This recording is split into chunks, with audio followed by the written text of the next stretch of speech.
Hello, good morning student. कैसे हो आप सब? अच्छे हो ना?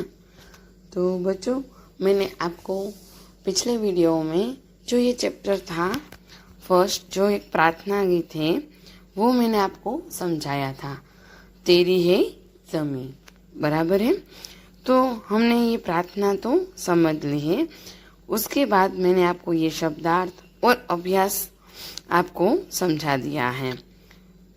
अब हम स्वाध्याय के क्वेश्चन आंसर देखेंगे। स्वाध्याय के क्वेश्चन आंसर है वही समझाने बाकी हैं। तो ये क्वेश्चन नंबर 3, 2, 3, 4 और 5 भी मैंने आपको करवा दिया था। लास्ट लेक्चर में मैंने आपको होमवर्क में एक प्रार्थना लिखने को बोला था, है ना बच्चों? तो आप सबने अच्छे राइटिंग करके मुझे होमवर्क भेज दिया था। तो इसी तरह आपको मेरे साथ ये जो बुक्स है, फिर हमारा असाइनमेंट है, ये कंप्लीट करना है। ओके बच्चों? तो चलो आज मैं आपको क्वेश्चन आंसर जो है वो समझाती हूँ। स्वाध्याय क्वेश्चन नंबर फर्स्ट, निम्नलिखित प्रश्नों के उत्तर दीजिए। तो उसमें क्वेश्चन नंबर फर्स्ट है, कवि ईश्वर से क्या चाहते हैं? तो उसका राइट आंसर है, कवि चाहते हैं कि ईश्वर लोगों के अपराधों को क्षमा कर दे। वह हमेशा लोगों पर अपनी कृपा दृष्टि रखे। दुनिया के लोग किस हालत में हैं, इसकी वह हमेशा खबर रखे और दुनिया पर आने वाली आफतों को दूर करें। है ना बच्चों? ये सब कवि ईश्वर से चाहते हैं।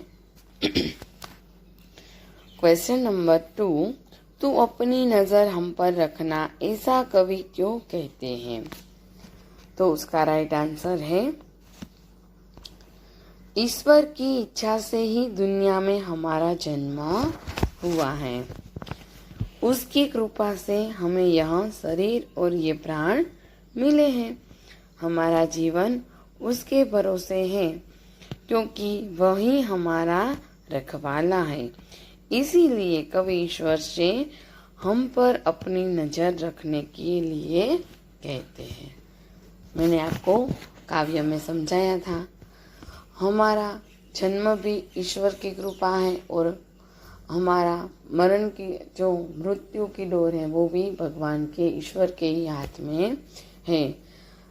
हम इंसान इसमें कुछ भी कर नहीं सकते, ये सब ईश्वर की कृपा है। चलो आगे देखते हैं क्वेश्चन नंबर 3, कवि किसे सबसे ताकत वाला मानते हैं, क्यों? तो उसका राइट आंसर है, कवि ईश्वर को सबसे ताकत वाला मानता है। ईश्वर सर्वशक्तिमान है, वह सब कुछ कर सकता है। वह जिसे चाहे उसे जीवन दे सकता है और जिसका चाहे उसका जीवन ले भी सकता है। वह हर आफत को दूर करने में समर्थ है। इसलिए कवि ईश्वर को सबसे अधिक ताकत वाला मानते हैं। चलो लास्ट क्वेश्चन है, कवि खुद से क्या कहना चाहते हैं? कवि खुद से कहना चाहते हैं कि वह सर्वशक्तिमान और दयालु हैं। हम सभी लोग ईश्वर के सामने सिर झुकाकर खड़े हैं। वह सब पर अपनी कृपा दृष्टि बनाए रखें और लोगों पर आई हुई विपत्तियों को दूर करता रहे। देखो बच्चों, ये जो हमारे ऊपर अभी आ पड़ी है महामारी की आफत, हम सब गॉड को प्रे करेंगे कि हे ईश्वर, अब जल्द से जल्द तू हमें इस मुसीबत से बाहर निकालो। बराबर है बच्चों? और हाँ, भगवान है वो बच्चों की आवाज़ सबसे पहले सुनता है। तो आप सबको गॉड से प्रे करना है कि हे गॉड, हे भगवान, अब ये जो कोरोना की महामारी है, उस कोरोना की महामारी में से हम सबको बचाना और ये महामारी को बस जल्द से जल्द आप इसको हर लो और फिर से हमारा स्कूल शुरू हो जाए, फिर से हम स्कूल जाने लगे और हमारे परिवार की तू रक्षा करना। तो आप सब गॉड को प्रे करोगे ना बच्चों? बस जल्द से जल्द ये जो कोरोना की महामारी है उससे हम बाहर निकल जाए।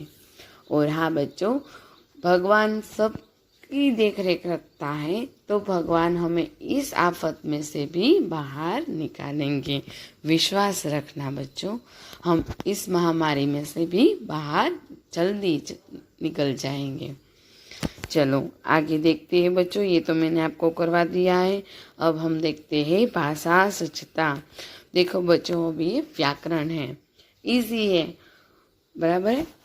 चलो एक बार समझ लेंगे अच्छी तरह तो आपको जल्द से जल्द आ जाएगा। भाषा स्वच्छता, वचन परिवर्तन। निम्नलिखित शब्दों को पढ़िए और समझिए। देखो बच्चों, आप ध्यान से पढ़ोगे तो आपको समझ में जल्द आ जाएगा। ओके, ये क्या लिखा है? ताला। उसके लास्ट में क्या आता है? ताला। आकारांत आता है बच्चों। लड़का, ये सब है वो आकारांत वाले पुल्लिंग शब्द है। ताला क्या होता है? पुल्लिंग शब्द है, बराबर है। ताला लाओ हम बोलते हैं ना, बराबर है। लड़का तो वो तो पुल्लिंग ही है। फिर घोड़ा, घोड़ी नहीं है, घोड़ा है, तो घोड़ा भी पुल्लिंग है, बराबर है। तो उसको वचन परिवर्तन करना है हमें, बराबर है। तो ताला को ताले, बराबर ध्यान से देखना बच्चों। ताला का क्या हो गया? ताले। फिर लड़का तो लड़के, घोड़ा घोड़े, बेटा बेटे, कमरा आकारांत वाले हैं ये सब शब्द। कमरा तो कमरे।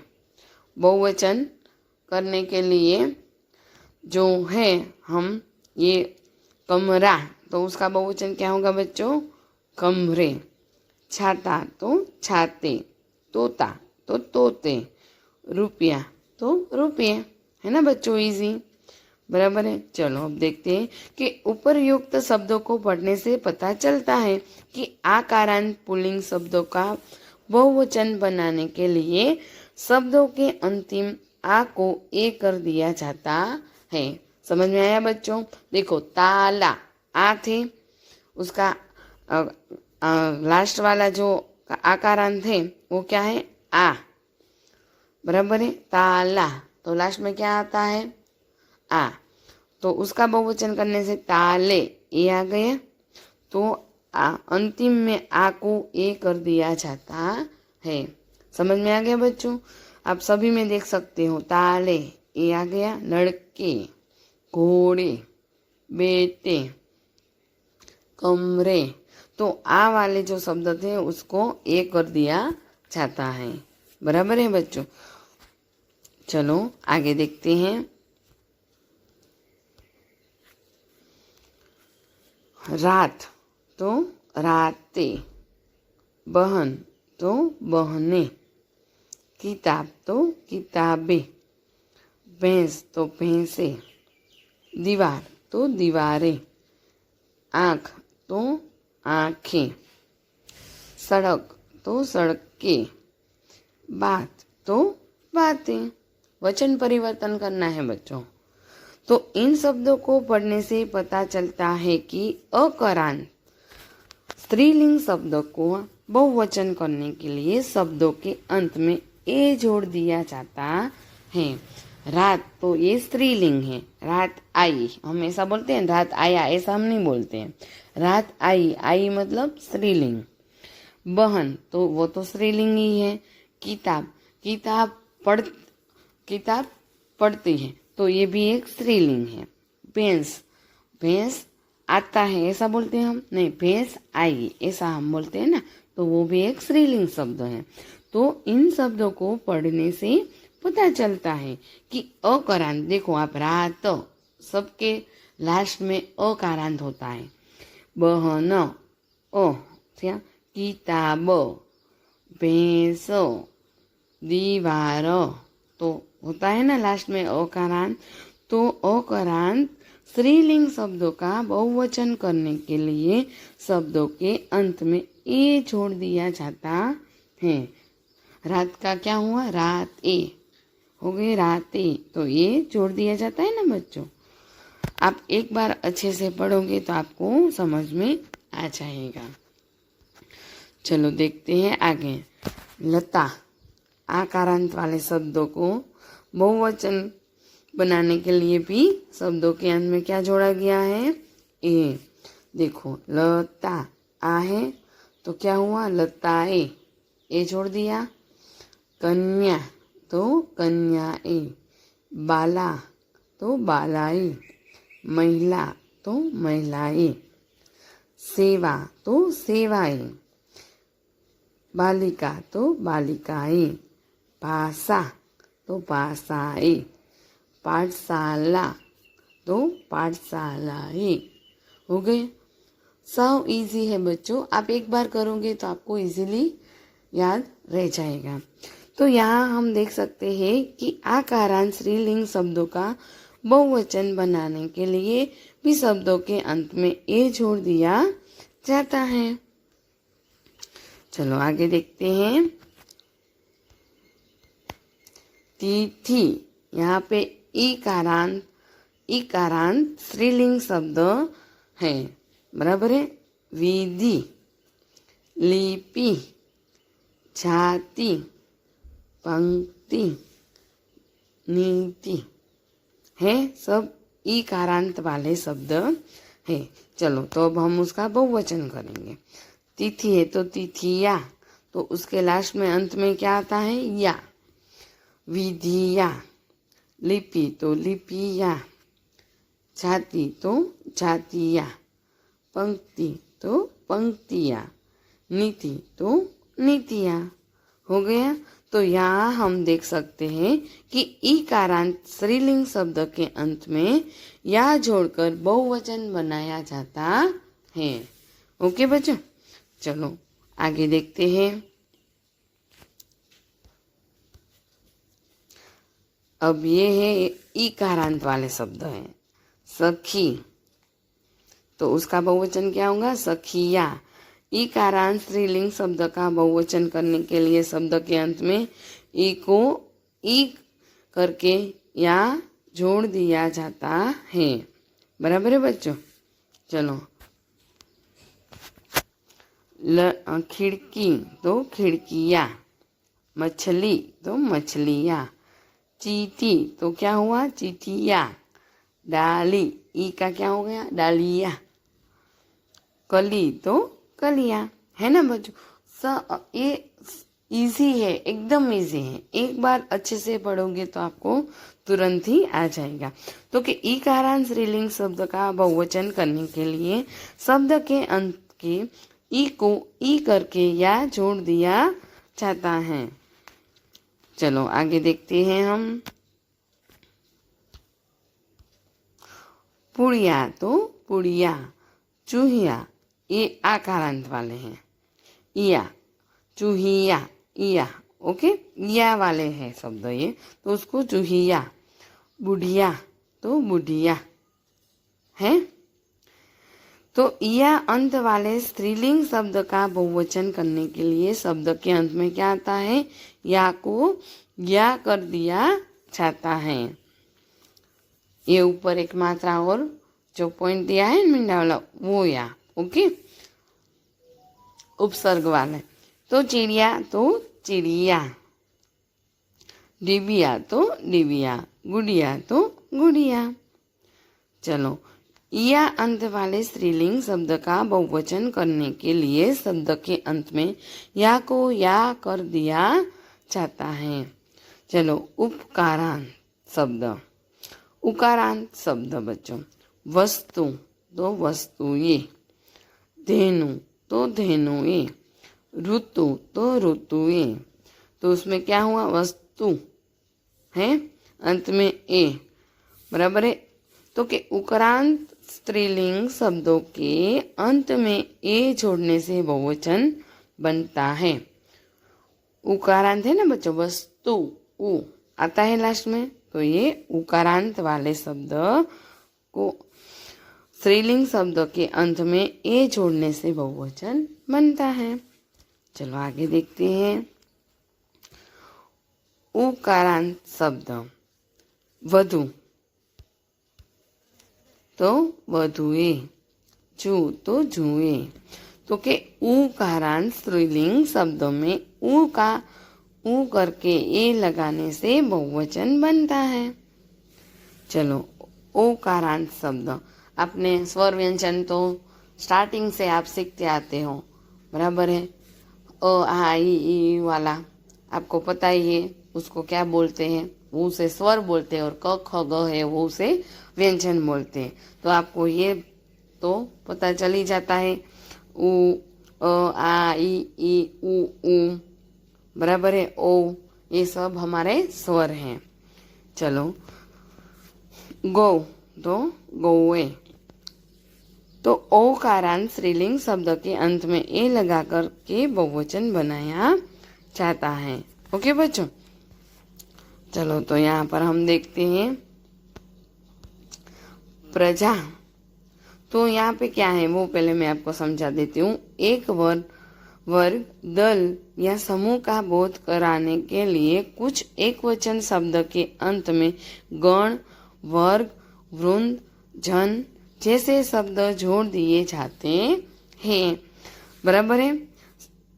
एक वर्ग को समूह का बोध कराने के लिए, जो प्रजा है तो उसका समूह करने के लिए हमें प्रजा जन, प्रजा का क्या हो जाएगा, प्रजा जन। गुरु तो गुरु जन, छात्रा तो छात्रा गण। हो गया, समझ में आता है ना बच्चों। चलो फिर से करते हैं। पाठक तो पाठक गण, श्रोता तो श्रोता गण, कवि तो कवि गण, लेखक तो लेखक वृंद, अध्यापक तो अध्यापक वृंद, मजदूर तो मजदूर वर्ग, शिक्षक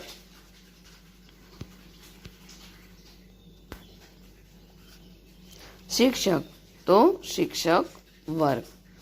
क्या कहा है, एक वर्ग, दल या समूह का बोध कराने के लिए, एक वर्ग था उसे समूह में बोध कराने के लिए कुछ वचन शब्दों के अंत में गण, वर्ग या वृंद या जन जैसे शब्द जोड़ दिए जाते हैं। ओके बच्चों, तो ये आपको समझ में आ गया ना। चलो अब हम आगे देखते हैं।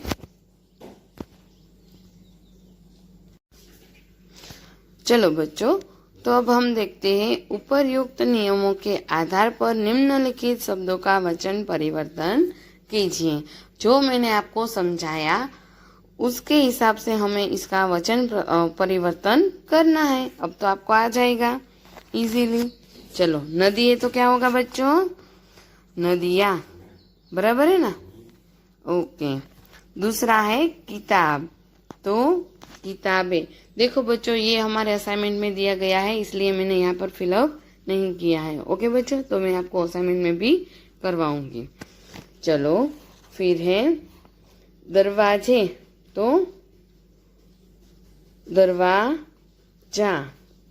फिर क्या है, कला तो कलाएं, कौवा तो कौवे, धातुएं तो धातु, सड़कें तो सड़क, कुत्ता तो कुत्ते। हो गए बच्चों। चलो अब हम क्या करेंगे, ये उपसर्ग है वह देखेंगे। पढ़िए और समझिए। एक बार अच्छे से पढ़ोगे तो आपको इजीली पता चल जाएगा। ओके बच्चों, चलो अब क्या है, ये हमें पढ़ना है। देखो बच्चों, यहाँ पे हमें गुण, योग और देश दिया गया है ना बच्चों। तो अब ये गुण हमें लगाना है और उसके आगे हमें शब्द शब्दांश जो कहते हैं वो लगाने हैं। यानी कि जो नीचे निर्देश उदाहरणों में गुण, योग और देश शब्दों से पहले कुछ शब्दांश छोड़कर नए शब्द बनाए हैं। ओके, तो हमें नए शब्द बनाने हैं। ये गुण तो है, यहाँ पे हमने पहला बनाया है दुर्गुण, खाली दू लगाया है हमने शब्दांश और उसका शब्द हो गया दुर्गुण, निर्गुण, सगुण और अवगुण। हो गया बच्चों। अब योग है तो प्रयोग, संयोग, वियोग और उपयोग।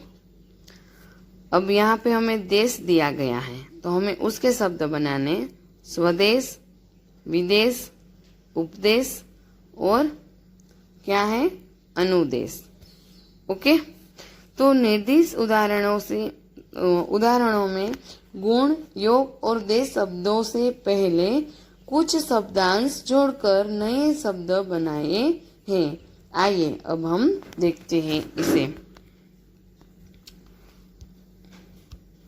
देखो बच्चों, यहाँ पे शब्दांश और नया शब्द बराबर है। इसे क्या बोलेंगे हम? शब्दांश, बराबर। जो हमने ऊपर बनाया है वो दूर प्लस गुण तो क्या हो गया? दुर्गुण।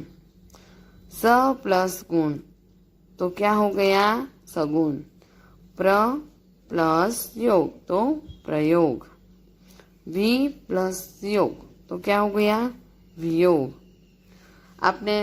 आप संधि जोड़ते हो ना, बराबर है, तब भी ऐसा ही आता है। संधि जोड़ो और संधि को हम बनाते हैं, बराबर है, तो उसमें भी ऐसा ही आता है। फिर है स्व प्लस देश तो क्या हो गया उसका? स्वदेश। उप प्लस देश तो उपदेश। यहाँ पे शब्दांश देखते हैं निर, निर प्लस गुण तो क्या हो गया? निर्गुण। संधि छोड़ो और संधि जोड़ो दोनों आते हैं, बराबर है, तो ये हम संधि बनाकर जोड़ते हैं। ओके, अव प्लस गुण तो अवगुण। सम प्लस योग तो संयोग। उप प्लस योग तो उपयोग। वि प्लस देश तो विदेश। अनु प्लस देश तो अनुदेश। हो गया। शब्दांश के नए शब्द हमने ये बना लिए हैं। तो के दूर, नीर, स, अव, प्र, सम, वि, उप, स्व तथा अनु ऐसे शब्दांश है जिनका प्रयोग स्वतंत्र रूप से नहीं किया जा सकता। इन्हें केवल शब्दों के प्रारंभ में ही जोड़ा जा सकता है। ओके बच्चों, चलो, शब्द के प्रारंभ में जुड़ने से ये उनके अर्थ में परिवर्तन ला देते हैं तथा नए शब्दों का निर्माण करते हैं, जैसे हमने ऊपर देखा, बराबर है। अब उपसर्ग वे शब्दांश हैं जो सार्थक शब्दों से पूर्व जोड़ने पर अर्थ में परिवर्तन ला देते हैं, है ना बच्चों। जैसे हमने ऊपर देखे, आप देख सकते हो उप का कोई अर्थ होता नहीं है, उसके साथ में हमने ये जो नया शब्द बनाया है, बराबर है, तो उपदेश हो गया है। चलो आगे देखते हैं। निम्नलिखित उपसर्गों को पढ़कर समझिए। देखो, हमने यहाँ पे देखा, इसी तरह हम पीछे भी देखते हैं। हम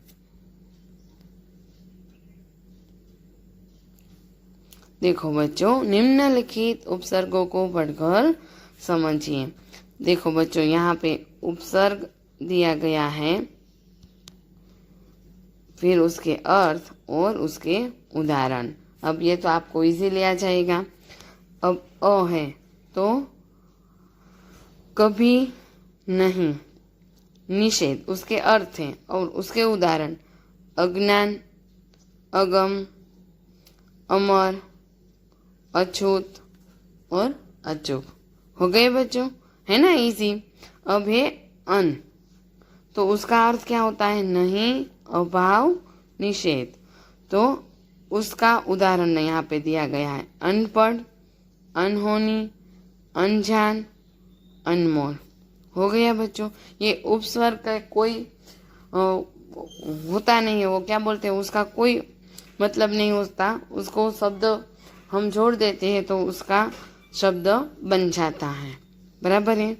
क तो बुरा या बुरी, तो उसका उदाहरण है कपूत, यानी कि बुरा, बुरी, है ना बच्चों। चलो, जैसे पढ़ोगे वैसे आपको ये समझ में आता जाएगा। चलो, अब है ये सब समझ में आ जाएगा। एक बार अच्छी से रीड करना बच्चों। ओके। अब कु तो बुरा या बुरी, कुपुत्र, कुसंग, कुकर्म और कुसमय है। उसका अर्थ क्या है? बुरा या बुरी, तो उसके उदाहरण क्या होते हैं? कुपुत्र, कुसंग, कुकर्म और कुसमय। ओके। चलो आगे देखते हैं। नी तो अभाव या नहीं। अब उसके हम उदाहरण देखते हैं। निकम्बा, निडर, निठल्ला और निहत्ता है। चलो आगे देखते हैं। पर तो उसका अर्थ क्या होगा? पराया, दूसरा, दूसरों, पीढ़ी का। ओके। तो उसके उदाहरण परदेश, परलोक, परदादा, फिर पर पोता है बच्चों। चलो आगे देखते हैं। सहित और अच्छा, उसका अर्थ क्या होता है? स का सहित, अच्छा। चलो उसका हम उदाहरण देखते हैं। सपूत, सपरिवार, सुविचार और सकाम है बच्चों इसका उदाहरण। आप जैसे जैसे करते जाओगे ऐसे ऐसे आपको आइडिया आते जाते जाएगा और आपको इजीली समझ में आ जाएगा। इजी है। ओके बच्चों। चलो, अब उपसर्ग क्या है? अध, तो उसका क्या अर्थ होता है? आधा। अधपका, अधमरा, अधजला और अधखिला। हम कहते हैं ना आधा फूल खिला है, अध खिला है, पूरा खिला नहीं है। बराबर है बच्चों। चलो आगे देखते हैं। दु तो बुरा और दोगुना, तो उसका अर्थ क्या होगा? दुखद, दुबला, दुसपना और दुगुना। बराबर है। चलो आगे देखते हैं। बिन तो उसका अर्थ क्या है? बिना अथवा निषेध। तो उसके उदाहरण क्या होंगे? बिन बात, बिन विवाह, बिन मांगे और बिन कहे। ओके। चलो आगे देखते हैं। भर तो उसका अर्थ क्या होगा? पूरा, ठीक। भरपेट, भरमार, भरपूर और भरचक, ये उसके उदाहरण हैं। फिर है उपसर्ग चौ, तो क्या होगा? चार। चौराहा, चौमास, चौकोर और चौपाई हो गया बच्चों। बराबर है। ये हमें क्या समझ देता है बच्चों कि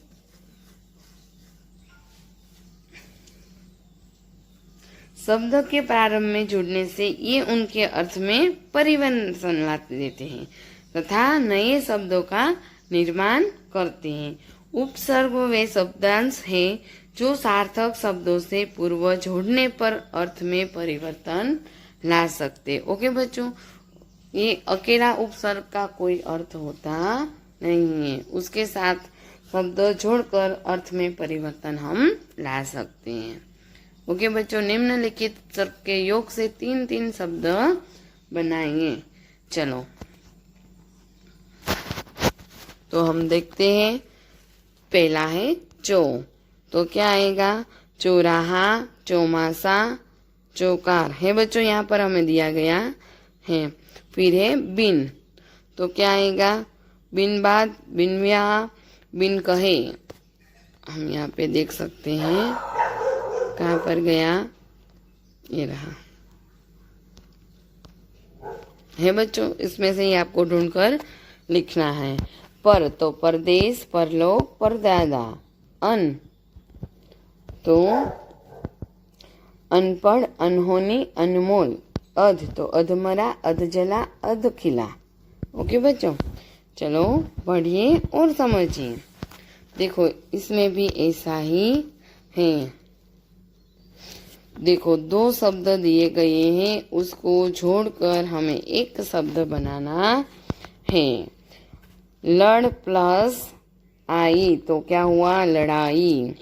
लड़ प्लस आका लड़ाका हो गया, है ना इजी। चलो चाचा प्लस ई तो हो गया चाची। चाचा प्लस एरा चचेरा, है बच्चों। दया प्लस आलू दयालु। दया प्लस वान दयावान, है ना। ओके चलो आगे हम देखते हैं। उपरयुक्त उदाहरणों में लड़, चाचा और दया शब्दों में क्रमशः आई, ई तथा आलू शब्दों का प्रयोग करके नए शब्द बनाए गए हैं। लड़ प्लस आई लड़ाई, चाचा प्लस ई चाची, दयालु लड़का, चचेरा और दयावान हो गया बच्चों। तो के लड़, चाचा तथा दया शब्द के अंत में जोड़े गए आई, ई, आलू शब्दांश प्रत्यय है ना बच्चों। चलो ऐसे शब्दांश जो शब्दों के अंत में जुड़कर नए शब्दों का निर्माण करते हैं प्रत्यय कहलाते हैं। चलो देखते हैं, ये तो एकदम इजी है। शब्द दिए गए हैं आपको यहाँ पर, उसके प्रत्यय दिए गए हो और प्रत्यय के योग से बना नया शब्द। चलो चल प्लस ता चलता हो गया। खा प्लस या खाया। फिर क्या है? सुन। सुन प्लस कर सुनकर। पढ़ प्लस आई पढ़ाई। खेल प्लस ओना तो खिलौना हो गया। गाड़ी प्लस वाला गाड़ी वाला। भूख प्लस आ भूखा। लड़का प्लस पन लड़कपन। इंसान प्लस इयत तो इंसानियत।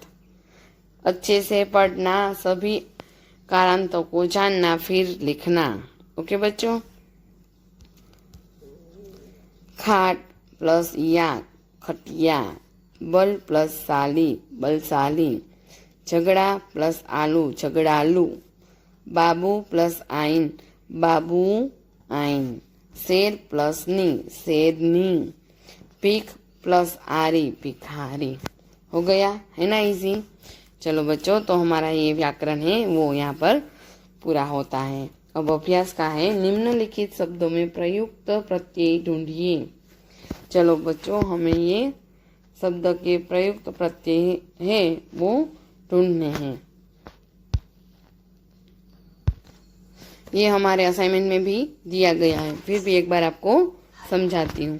मनुष्यता तो क्या आएगा बच्चों? मनुष्य वत्ताता।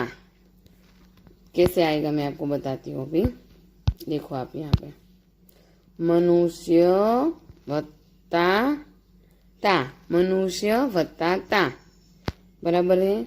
उसको हम ऐसे लिखेंगे मनुष्य प्लस ता मनुष्यता हो गया। धनवान तो क्या होगा बच्चों? धन वत्ता वान धनवान हो गया। रसोईया तो रसोई वत्ता या रसोईया। फिर है टोकरी तो टोकरा वत्ताई टोकरी।